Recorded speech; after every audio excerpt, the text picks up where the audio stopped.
Texas Rangers, starring Joel McRae as Ranger Jace Pearson. Another authentic reenactment of a case transcribed from the files of the Texas Rangers.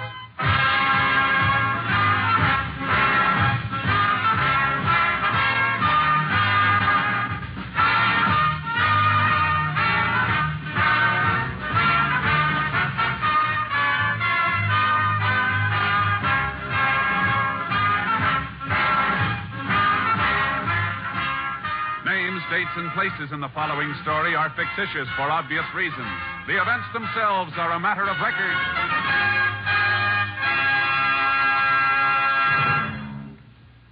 Music means all things to all people. Music is relaxation, adventure, Elysian fields of dreams come true. And at this joyous holiday time, music is Christmas. We of NBC feel proud of our Monday evening lineup of truly fine music programs. Tomorrow means more fine music on NBC with the Railroad Hour featuring Gordon MacRae and Lucille Norman in The Happy Prince, a special Christmas Eve production to add to your listening pleasure. Also tomorrow, there's The Voice of Firestone with guest Eleanor Stieber. Later, there's the Telephone Hour with guest soloist Blanche Thiebaum. And tomorrow, enjoy the Christmas program of the Mario Lanza Show with Mario Lanza, lovely Giselle McKenzie, and Ray Sinatra's orchestra. Yes, Monday is your invitation to music over most NBC stations. Make a program note to hear the Railroad Hour, the Voice of Firestone, the Telephone Hour, and the Mario Lanza Show tomorrow. Monday means music on NBC. Hear it on this station.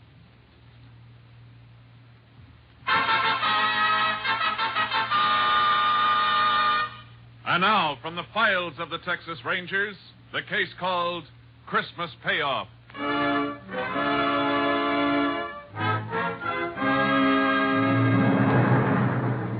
It is 4 p.m. on the afternoon of December 25th, 1940, in the small West Texas town of Rockfield. In his office, Dr. Edward Hartley and his nurse are just clearing up after treating an emergency case, which has taken the doctor away from his family on this Christmas Day.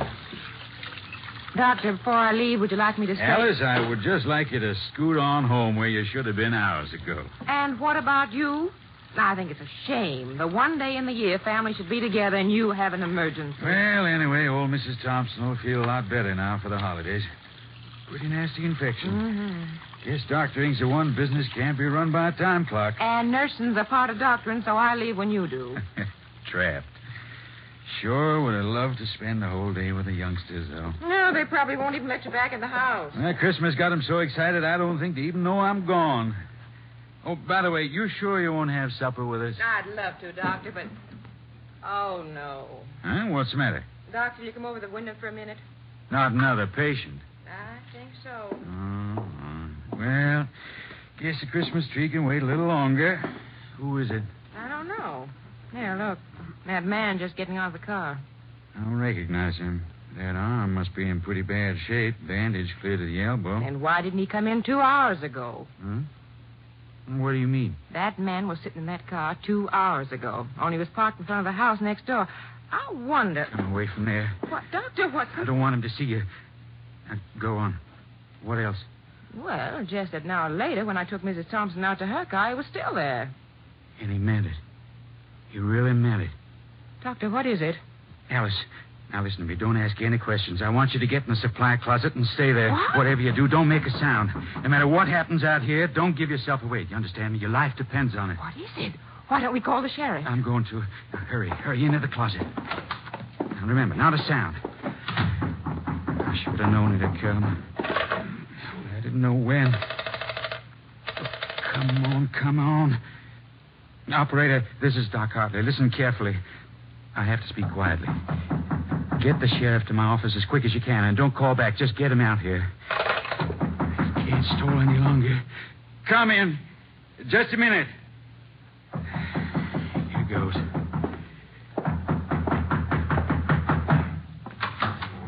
Yes? You Doc Hartley? That's right. Well, can I come in? Oh, of course. Come in. No, that's the supply closet. My dispensary is this way. Now, if you'll just get up on the table.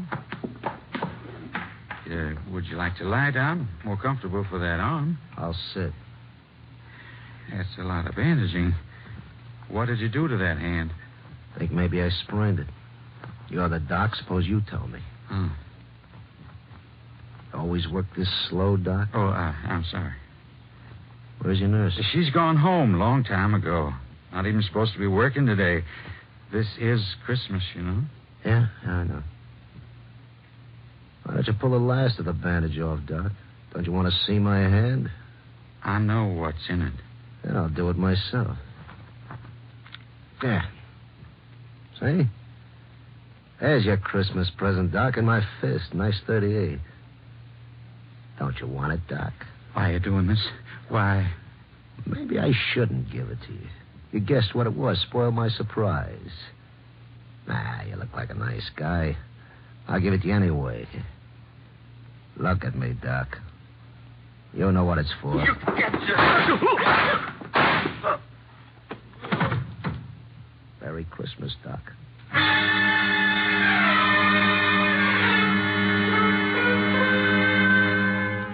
Sheriff Lon McGill, on arriving at the scene of the crime, found Dr. Hartley dead and Nurse Alice Leonard in a state of physical collapse. He immediately asked for the help of the Texas Rangers. Ranger Jace Pearson was assigned, joining the sheriff at the doctor's office a short while later. Photographer will be out of your way in a minute, Jace. The nurse I told you about's in the other room. Maybe you want to talk to her first. Yeah, thanks, Sheriff. She's still as bad off as she was? Oh, she's some better now. It's a rough thing for a woman to have to go through. Yeah, plenty rough. In here, Jace. Alice. Alice, this is Ranger Pearson. It's Alice Leonard, Jace. Been Doc Hartley's nurse for 6 years. Howdy, ma'am. I'm sorry. I just can't seem to get a hold of myself. But it was so horrible. It was horrible. I know how you must feel, ma'am, but you'll be helping a lot by answering a few questions. I tried. Fine. Sheriff here has given me what you told him, so I won't put you through that again. Just want to clear up a few things. You know of anyone who might have wanted Doc dead? Oh, what sort of person would want that? Doctor was a wonderful man. Never had an enemy in his life. Sheriff, he'll tell you that. That's right, Jace. Doc was a real popular man in this town. I never heard a word against him. Friend didn't put him where he is now, Sheriff. Ma'am, you say you saw the killer's face? Yes, through the keyhole. You think you'd recognize him if you saw him again? Yes, I'm sure I would. Good. Now, from their conversation, would you say the doctor knew this man? No. Yet when he saw him through the window, he made you hide in the closet. Yes, that's right. He say anything at all about the man? No. Wait, I remember now. He said something about... He meant it. He meant it? Yes. What is it, ma'am? I just remembered something. A note. What note, Alice? A few weeks ago, the doctor got a letter. I opened it because I take care of his mail. Go on. Inside was just a piece of paper with words cut out from newspapers pasted to it. It said the payoff is soon. What did the doctor say when he saw it? Well, he just laughed, said it was some sort of joke. But I caught him sitting and staring at it a few times after that. You know where that letter is? Well, I think it's in his desk. Miss Leonard, you remember anything about the car this man drove? No. Just that it was black, a sedan.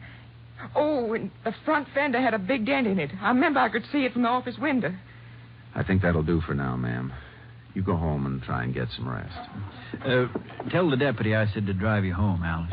I will. I hope you find the man that did this.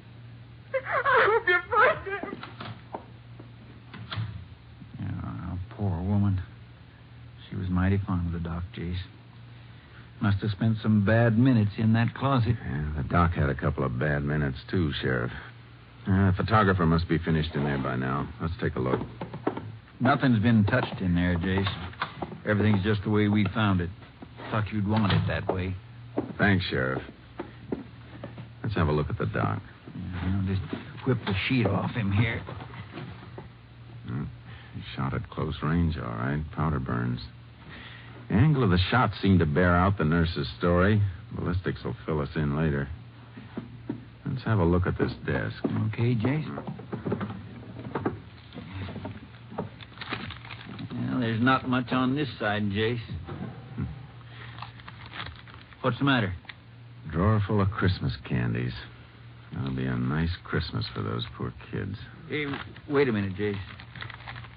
I think this is what you want. And that's it. The payoff is soon. No envelope with it? I reckon Doc threw that away. It'd be a tough one to trace.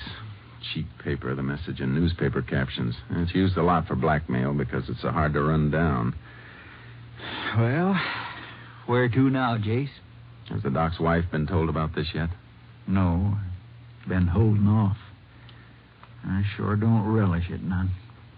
Those kids and all. Let's tell her together then, Sheriff. It's a little easier that way. Thanks, Jace. Anything more we can do here?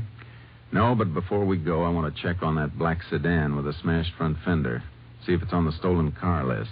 Sure thing. If you can spare a couple of deputies, Sheriff, I'd like them to do a house-to-house on this street. Maybe somebody else got a look at that car or the killer. It's a good idea, Jace. There's not much to go on, is there? There's enough. They always leave enough. And this is one killer I want, Sheriff. I want him bad.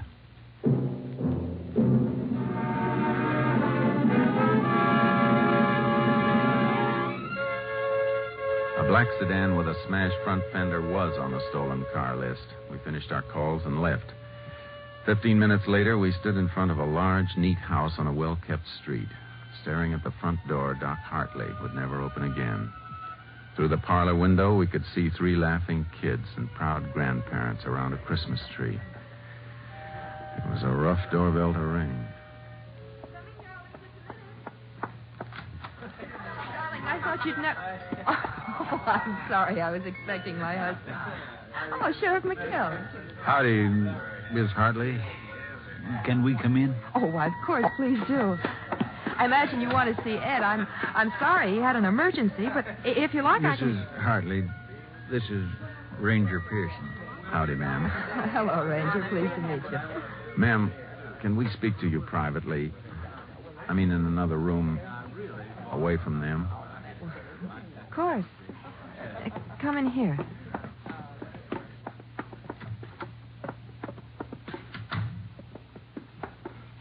Well, what is it? Ma'am, it's best to say it quickly. Your husband, he's been killed. Oh, no. Here, you better sit down, Miss Hartley. I'm sorry, ma'am. How did it happen? He was shot, ma'am, by a man who came in asking for treatment. I want to find that man, Mrs. Hartley.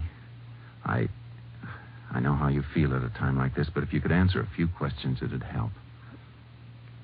I'll try. Has anyone threatened your husband that you know of? Did he seem worried lately? No. Did anyone call him today beside the woman he went to treat? Just a man. What man? A little past noon, the phone rang. Some man asked for my husband. I told him he was at the office on an emergency, and he just hung up. You recognize the voice, Mrs. Hartley? No. Just one more question, ma'am. Do you know of anyone who had a grudge against the doctor who'd have wanted this to happen? No. Nobody. Nobody except... Except who? Oh, I was thinking of that man, the one he sent to prison. Sent to prison, ma'am? I think I can explain that, Jace. You mean that Nixon thing, Miss Hartley? Yes. Well, it happened a couple of years back, Jace. A fellow named Al Nixon robbed the payroll of a gas cracking plant about 40 miles from here. Shot during the getaway, though. Came through here and forced Doc Hartley to treat him at gunpoint. You know what kind of stretch they gave him, Sheriff? No, I don't remember. You see, that was before I was sheriff. I was living at the other end of the county then. Well, anyway, seems Doc somehow sneaked a phone call while he was treating Nixon, and the police got him. Isn't that right, Miss Hartley? Yes. They sent him to Huntsville. Mrs. Hartley, I'm sorry to put you through this. We're going to leave now. Is there anything we can do for you? Nothing. There's nothing anyone can do. How will I tell the children? Oh,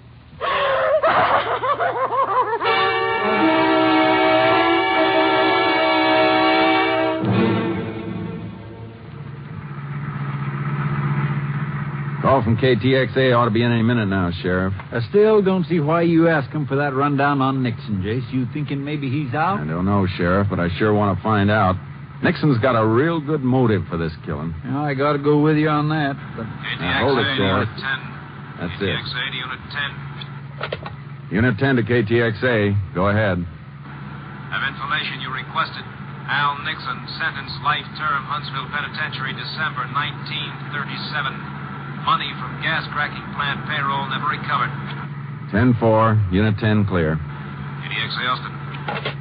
Well, that kind of kills that, don't it, Jace? Man with the best motive of all is serving life at Huntsville. It's still too good to pass by, Sheriff. What do you mean? Look, Nixon may be in Huntsville for life, but that doesn't change his motive. It's still good. So good I want to see him. I'm going to Huntsville in the morning.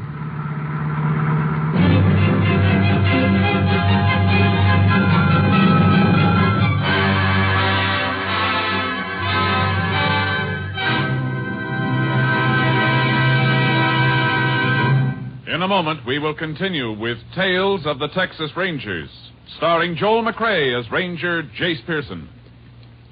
Who catches tuberculosis? The young? Yes, but so do the old. And so do people of any race or nationality.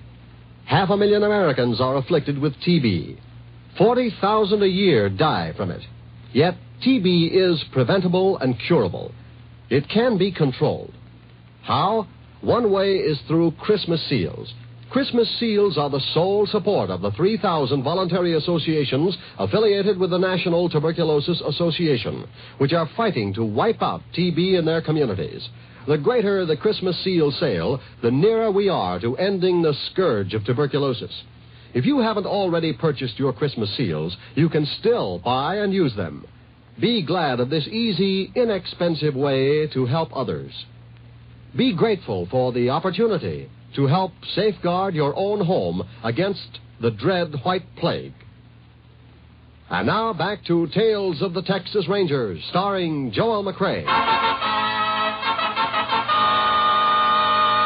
We continue now with Tales of the Texas Rangers and our authentic story, Christmas Payoff.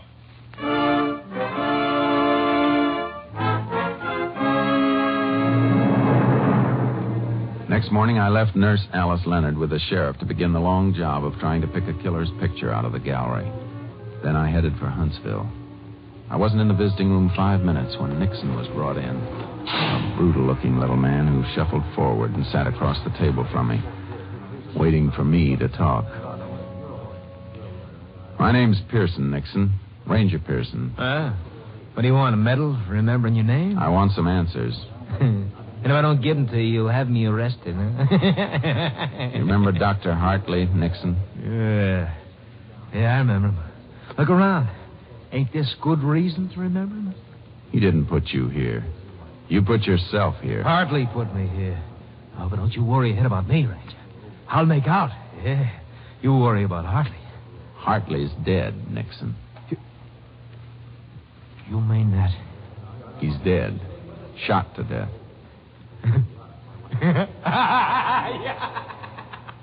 Something funny, Nixon? Sure. Don't you get it? He put me in here, now he's dead, but I'm still alive. Ooh, you cops, you're all so smart, ain't you? Sure, you got me, but you never got the money. And best of all, Hartley is dead. You're in the right place, Nixon. So that's why you're here, huh? Maybe I killed him, huh? Sure.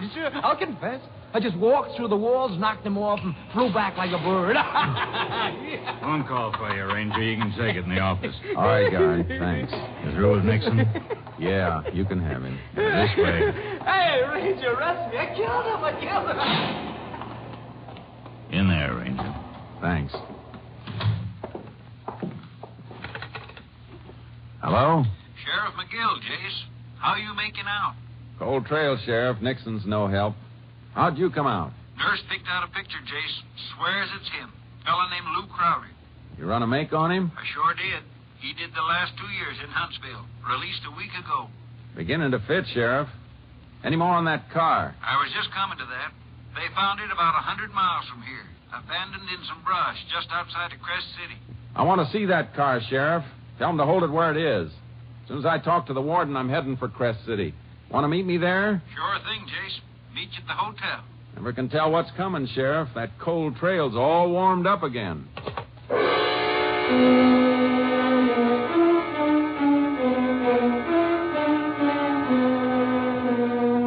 I had my talk with the warden and then met the sheriff in Crest City.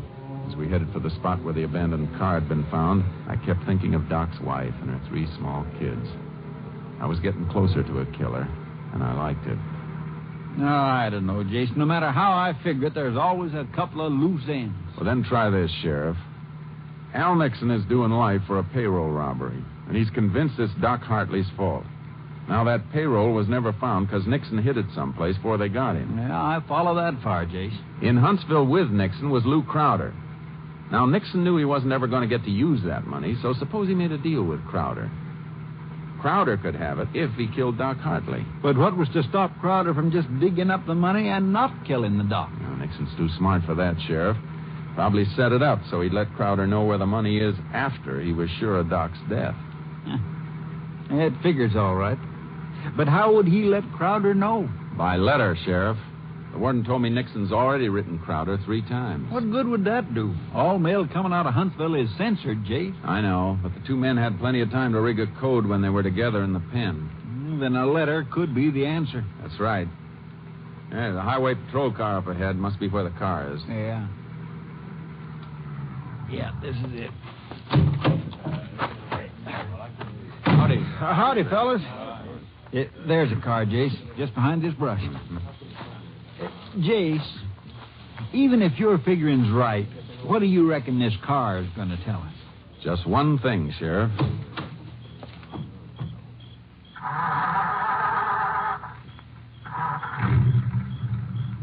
That's it.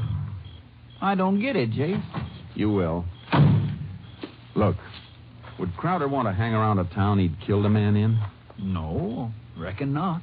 But if he's expecting a letter from Nixon, he's got a light someplace to get it. What are you driving at? Put this together.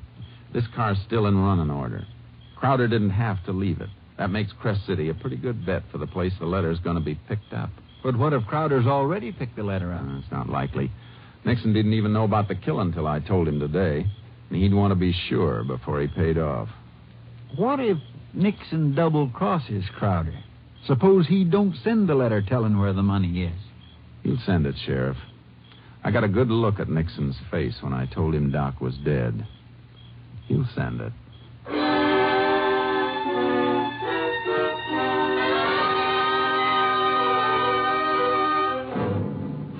Back in Crest City, the postmaster agreed to notify us the minute he got any letter postmarked Huntsville without giving it out.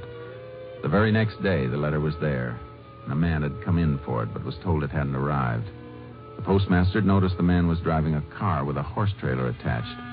I got my horse trailer, and we set the trap in the post office the next morning. That's Crowder, all right, Jace. He got the letter. Shall we take him? No. Hold it, Sheriff. What's the matter? I don't want to take a chance. He's probably armed. Some of these people may get hurt. Well, what are you going to do? Give him a lead and tail him. All right, let's move up the front door and see where he goes. I've been expecting a Cadillac, if you want. He just got in that car, Jace. Yeah. The one with the trailer. He's pulling out. Come on. You reckon he'll head straight for that money? Yeah, there's no doubt about it. He's not pulling that horse trailer for nothing. He must be heading someplace he can't use a car. It's all right with me. We'll get him, Sheriff. Wherever he goes, we'll get him.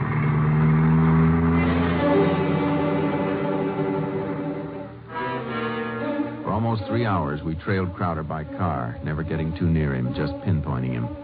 When the country got rough, he left his car and switched to the horse he'd been pulling. So did we. We gave him a bigger lead and just followed his tracks. Awful rough climb, Jace. You sure were following him? I don't see any tracks. I'm following him all right, Sheriff. Didn't you just see that turned rock, moist on one side? A hoof did that. Beats me how you spot 'em. Hold it, Sheriff. Oh. It's a drop-off just ahead. I want to look.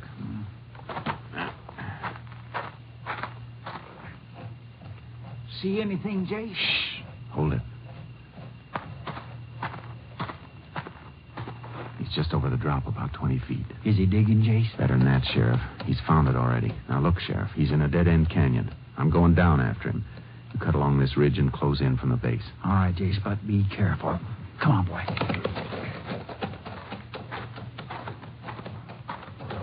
Crowder! Get your hands up. You'll never take me, copper! That's a warning, Crowder.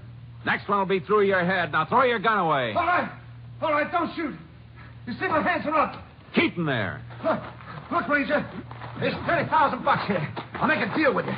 Take half the money. Just give me a chance. Like the chance you gave Doc? You're not going to get that money. No, you don't. Give me that knife. You all right, Jay? Yeah, I'm all right, Sheriff. You were taking an awful chance that way, Jace. I know it, Sheriff. I had a bad minute there when I saw his knife glint in the sun. Thought you'd have to gun him for sure. I didn't want it that way. I had to take Crowder alive, Sheriff. He's my Christmas present to the warden at Huntsville.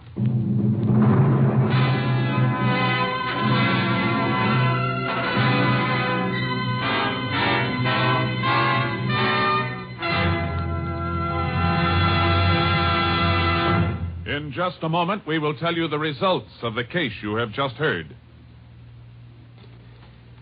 With Christmas just around the corner, we at NBC hope that you all will have a joyful, happy holiday season. With the program scheduled on the NBC radio network, we will try to add to your listening pleasure as you relax and tune for your favorite entertainers.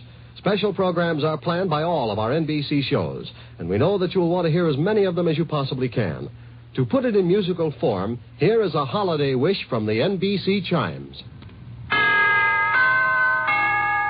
Happy holiday, happy listening, happy holiday, happy listening. NBC wishes you a season of good cheer. A merry, merry Christmas and a happier New Year. Happy holiday, happy listening, happy holiday, happy listening. Yes, from all of us at NBC to all of you throughout the country comes this sincere, hearty wish for a Merry Christmas.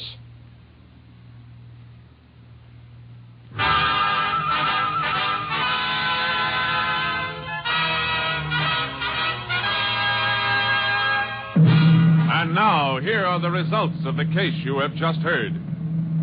On February 3rd, 1941, Al Nixon was removed from Huntsville Penitentiary to stand trial along with Lou Crowder for the premeditated murder of Dr. Hartley. Both men were found guilty. The sentence, death in the electric chair. This is Joel McRae, folks. I just want to say I hope you'll all have a happy holiday season and many more to come. See you next week. Next week, Joel McRae in another authentic reenactment of a case from the files of the Texas Rangers.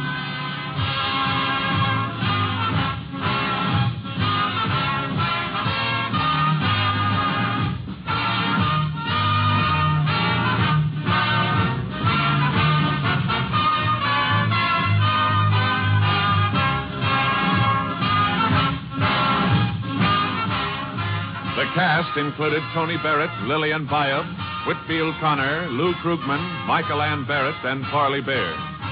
Technical advisor was Captain M.T. Lone Wolf Gonzalez of the Texas Rangers. This story was transcribed and adapted by Anthony Barrett, and the program was produced and directed by Stacy Keach. Hal Gibney speaking.